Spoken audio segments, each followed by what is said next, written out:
Now, what was your preference? The leg or the breast?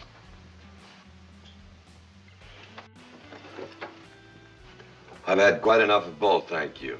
Oh, what a shame. When the Horse Soldiers galloped onto the silver screen in 1959, it was more than just another Western. It was a John Ford Civil War drama with John Wayne and William Holden leading the charge. However, one particular scene during a dinner sequence featuring Constance Towers left audiences, and even John Wayne, speechless. But what made this scene so bold for its time? Stick around to find out the surprising story behind the infamous leg or breast line, the tensions on set, and the behind-the-scenes drama that shaped this fascinating film. The Horse Soldiers is based loosely on Harold Sinclair's novel of the same name, which dramatized Colonel Benjamin Grierson's daring Civil War raid. Grierson's mission was to disrupt Confederate supply lines, cutting through enemy territory to clear the path for General Ulysses S. Grant's forces during the pivotal Vicksburg campaign. The film reimagines this historical event with a mix of fictional characters, personal conflicts, and a touch of romance. At the center of the story is Colonel Marlowe, played with characteristic grit by John Wayne. Marlowe, a railroad engineer in civilian life, harbors a deep mistrust of doctors due to a personal tragedy. This brings him into constant conflict with William Holden's character, Major Henry Kendall, a compassionate and principled Army surgeon who views war through a very different lens. Their rivalry injects tension and nuance into the narrative as their clashing ideals play out against the backdrop of battles and skirmishes. Adding to the drama is Constance Towers as the fiery Southern belle Hannah Hunter, who is taken captive after overhearing the Union's plans.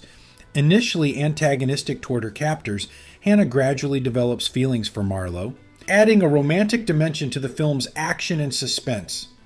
One of the most memorable moments in The Horse Soldiers occurs during the dinner scene at the Greenbrier Plantation. As Miss Hannah Hunter serves the Union officers, she leans forward, exposing an audacious amount of cleavage, and coyly asks Colonel Marlowe, "Would you like a leg or a breast?" The room falls silent, and even the stoic Marlowe is momentarily stunned by the provocative humor. The line, laced with double entendre, was unusually daring for 1959 and became an instant standout. It wasn't just about the humor, it reflected Hannah's clever defiance, using her charm to subtly unsettle her captors. The scene added tension and a touch of scandal, leaving its mark on audiences and cementing its place as one of the film's most unforgettable moments. The production of The Horse Soldiers was as eventful as the story it told. John Ford, known for his meticulous and sometimes tyrannical directing style, was grappling with personal challenges during the shoot. A longtime alcoholic, Ford had recently been ordered by doctors to quit drinking, which reportedly made him even more irritable on set. His volatile behavior often targeted John Wayne, who endured the treatment out of respect for Ford's influence on his career. However, even Wayne had his limits. In one legendary episode, he and Holden conspired with producer Martin Rackin to escape Ford's watchful eye for a night of revelry in New Orleans. The trio's escapade reportedly involved several bars and plenty of drinks, much to Ford's fury when he discovered their antics. Adding to the production's difficulties was a tragic accident during the filming of a climactic battle scene. Veteran stuntman Fred Kennedy, a favorite of Ford's, died after a fall from a horse went horribly wrong. Deeply shaken, Ford abruptly relocated the production to Hollywood and abandoned plans for a triumphant finale showing Marlowe's brigade reaching Baton Rouge. Instead, the film ends with a somber farewell as Marlowe destroys a bridge to halt the Confederate pursuit, leaving behind Major Kendall and the wounded soldiers he chooses to stay with. The unexpected tragedy cast a shadow over the film, leaving Ford disheartened and uninterested in completing his original vision. The film's casting also brought its own set of challenges and triumphs. Both John Wayne and William Holden were at the height of their careers and commanded record-breaking salaries of $775,000 each, plus 20% of the profits. This unprecedented deal left little room for the film to turn a profit, contributing to its financial failure despite a strong opening at the box office. Meanwhile, Constance Towers brought charm and complexity to her role as Hannah, balancing moments of defiance with vulnerability. Althea Gibson, the groundbreaking tennis champion cast as Hannah's servant Lukey, made her acting debut in the film. Gibson refused to deliver lines written in a stereotypical dialect, prompting Ford, uncharacteristically, to revise the script to suit her demands. Ford also ensured that black extras on set were paid the same as their white counterparts, a progressive move that raised eyebrows in the racially segregated South. The historical roots of the Horse Soldiers are as compelling as the drama on screen. The real Grierson's raid, led by Colonel Benjamin Grierson in 1863, was a bold and successful Union mission to disrupt Confederate railroads and supply lines.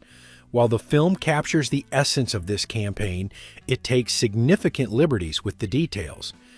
The addition of fictional characters like Marlowe and Hannah allowed for more personal and emotional storytelling, while scenes like the attack by child cadets from a Confederate military academy highlight the tragic absurdity of war. This sequence, inspired by the real-life Battle of Newmarket, is one of the film's most poignant moments, blending historical resonance with cinematic power.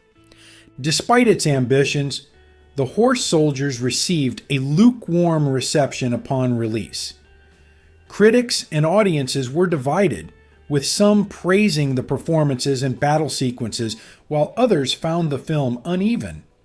Over time, however, it has gained a reputation as a thoughtful and visually stunning Civil War drama.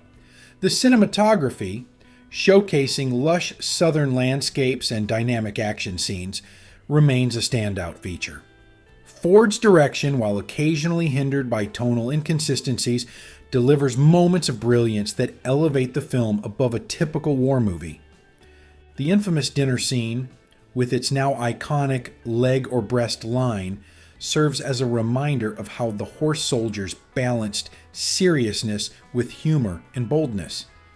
The moment's unexpected humor adds a touch of humanity to a film defined by its exploration of duty, sacrifice, and the complexities of war.